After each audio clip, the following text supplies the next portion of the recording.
Hey guys! Bumili nga pala ako nito. May tuturo ako sa inyo ngayon. So, I have 4. Bumili ako ng 4. I have 4 pieces.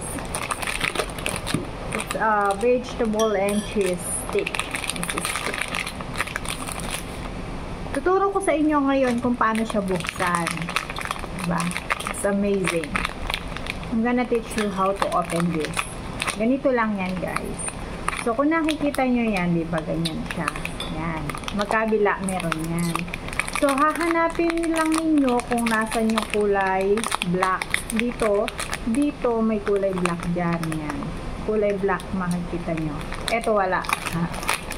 Siguro nandito siya sa kabila. Ayan. Ay, ito. Ayan. Kulay black siya.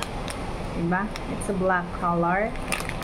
So, tuturo ko sa inyo paano siya buksan ng madali. Hindi na kayo nahihirapan, hindi na kayo kakagat-kagat kung saan-saan makagat. Dito, kagat dun, kagat dun, doon. Basta. Ayan. Hanapin nyo lang ito, guys. Then, yan, yung kulay black na yan, kung saan man nakalagay yung kulay black na yan, ayan, kulay black. O, diba? Madali lang yan hanapin. Then, ganito niyo lang siya, guys. Ganito lang yan. Pupunitin niyo lang siya. Okay?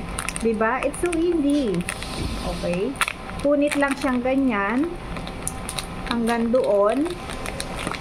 And then, sa other side, sa kabila naman, sa other side, punit ulit. Ayan.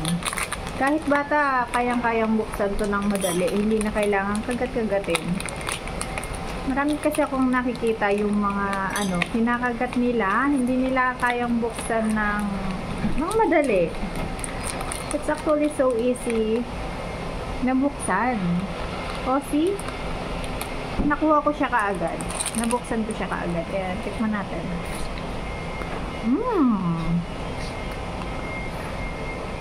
Masarap pala to. Meron pa ako dito yung 3. Pero isa lang yung i-dinevo ko sa inyo. Tama na isa. Kasi hindi ko naman siya mauubos. Masarap siya, guys. Pero hindi ko siya pinapromote, ha? Okay, yun lang, guys. And thank you for watching. Sana natuto kayo kung paano magbukas ng mga biscuits. Yan. Next time, mag-suggest kayo kung ano pa yung gusto nyong ituro ko sa inyo kung paano buksan ng madali. Thank you for watching.